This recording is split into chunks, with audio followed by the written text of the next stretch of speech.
If you remember about a week ago, I decided to make a video showing my concerns with PlayStation's latest exclusive, Days Gone. Now, while I knew the video would get a lot of hate from some people, I still felt compelled to make the video regardless. And while I understand I'm an Xbox-centric gamer because I enjoy the franchises the platform provides a lot more than other publishers, I still enjoy playing all games regardless, and that's exactly why I made the review video regarding Bend Studios' latest installment, Days Gone. Because I won't criticize a game just because it's on a certain platform, I will always have a basis of why I feel a game will not perform very well. But all of that doesn't matter anymore because now I've personally played the game for hours. I've done pretty much everything the game has to offer, and it's time to find out if I was wrong about this game. I don't care what other reviewers say about the game, this will only be about my experience with the game. I'll go into the mechanics of the game, the graphics, the sound, the story, and of course, the fun factor. But before I get into all of that, if you like the video, please hit that like button and subscribe button. The support is greatly appreciated. But let's dive into the mechanics of the game. This will consist of mission types and the controls of the game, which if you took them for a face value is one of the most disappointing parts of the game. Yet it has some aspects that mesh very well with the rest of the game. Some controls of the game do lack polish, and combat especially needs a lot of work. Well, let me be more specific about that. The range combat, which consists of any gun, doesn't feel good at all. But the melee combat feels great and brutal. I would always craft melee weapons because they felt the most effective against any type of enemy. And I mean far more effective. The amount of bullets it would take to take down zombies and human enemies was not fun at all, and far from what we saw during the E3 demos back in 2016, where you were able to take out hordes of zombies with what seemed like unlimited ammo. Instead, it seems the game has taken a drastic turn where you have to conserve your ammo and use melee and stealth way more than I liked. But the stealth mechanic is cool, but feels very dated. At first, I would slowly walk up to freakers and take them out one by one. But after a little bit, I would run up to them and just execute them at a much more efficient rate because the AI would allow me to.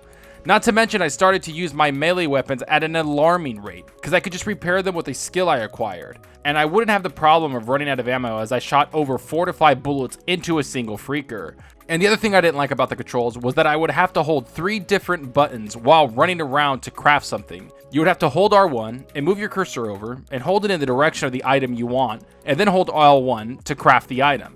It felt very last generation to me, but once you get a handle of it and you realize that sneaking around in melee are truly the best ways to kill enemies, you will be much better off because of it. So let's move on to the graphics, which I have to say are pretty awesome to look at. While the world isn't that great to stop and stare at, the overall experience is great. There are times where I would stop and look around the environments and take in the world as it is. The characters look solid, the facial animations are great to look at, but the standout has to be the main character on his motorcycle, which to me shows the developer put a lot of time into the bike's physics and overall feel. The bike's your best friend in the entire game. Yes, even over Boozer. You take the bike to every single place you go, you ride in the dirt roads, you go off of jumps, and I have to say the graphics look amazing as you go around the Oregon terrain. But as you ride around, there are a lot of frame drops that take me out of the experience. This never happens when you're fighting or running, it happens when you're on your bike riding around, and when there's a cutscene, the game will have texture pop-ins in weird frame drops.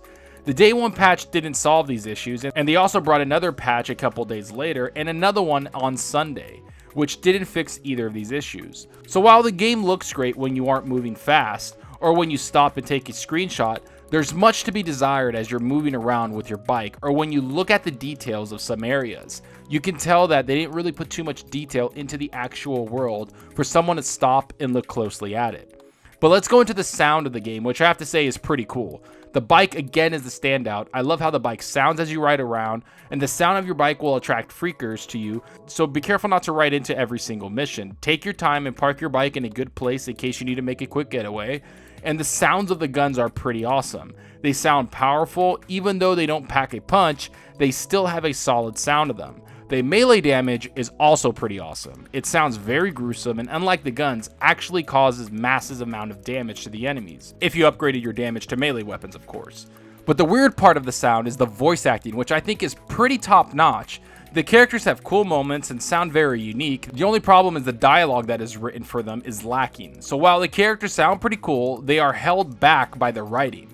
As for the freakers, they sound pretty scary, and you're able to hear from where they're coming from because the sound is very detailed.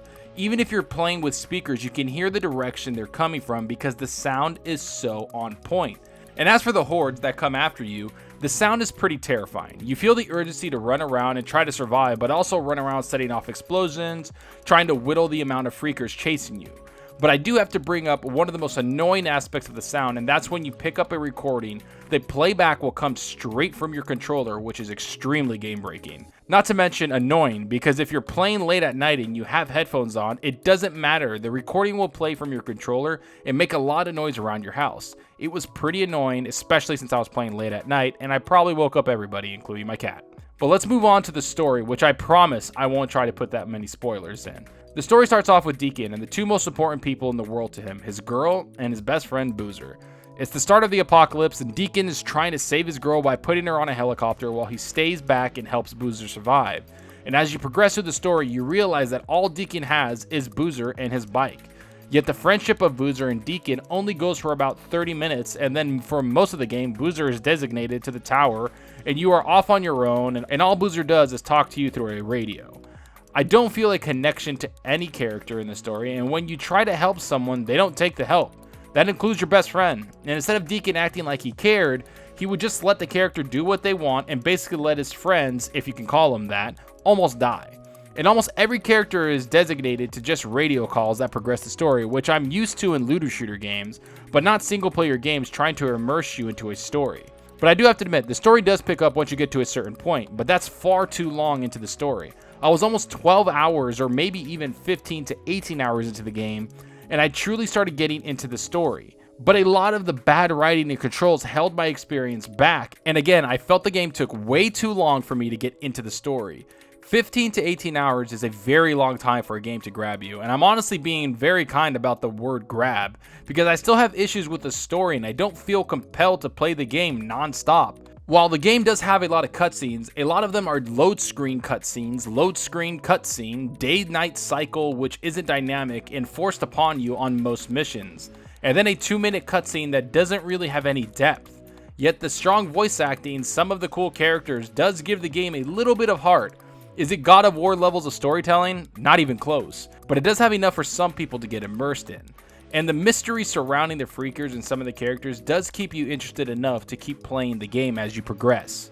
But let's talk about the last category, which is the fun factor. Did this game give me enough fun activities to do? I have to say, it's a little bit of a mixed bag, because you have to realize I love the E3 2016 showing of this game, and the other small showings the game had. I love seeing all the zombies chasing the character, and he would unload a massive amount of bullets into them. It was awesome and something I wanted to experience. Yet when I played the game, I never experienced anything like that at all. Instead, I was designated to being stealth-centric and very conservative with my ammo. It's a far cry from what I saw on those multiple demo showings they've given us over the years, which to me does hit that fun factor down a little bit, because I was expecting this high-octane fight with awesome freakers that made the game more intense. Instead, I had to wait almost 20 hours before I could finally feel a little hint of that danger. While there are a lot of fun activities to do in the game, they all seem to be the same thing, which is clear this camp or clear this freaker nest, which would open up fast travel options for you. And while I enjoyed doing those, it still felt awkward knowing what this game could have been. But once you do get into those cool big fights against freakers and maybe some human enemies, the game does pick up dramatically. But those cool events are too far and wide for me to enjoy. So to wrap this all up, I would say if you're looking to play this game, I would say wait until it goes on sale. While the game does have cool aspects attached to it, Days Gone still falls way short from everything else that's come out this year. But if you're someone that likes survival games and you have to manage your gas and your ammo and your health and everything else, then I expect you will enjoy this game a lot more than I did. But for me personally, I have to give the game a 7.3 out of 10. While there are fun moments, I still felt like it was a chore getting through the game and some of these missions, and the game in general, to be honest. But that's how it works. Some game types aren't for me and some game types aren't for everyone else. But enough about what I think about the game. Tell me what you guys think about it. Have you played Days Gone? Do you think the reviewers were right about the game? Do you feel misled by the advertising campaign this game had? Are you going to wait and get this game, or are you a day one purchaser? Go down below and let me know. And I hope you enjoyed the video, and if you did, please hit that subscribe button and the like button. Any support helps the channel out more than you know. And you can also follow me on Twitter at Zalker87. I'm always on there talking games and sharing my videos. Also, follow me on Twitch. The link will be in the description. If you want to hang out and chat with me, I'm very active with my chat, and I always playing games. I hope to see you guys there. That's all for now. Thanks for watching, and until next time, remember, enjoy your gaming. Later.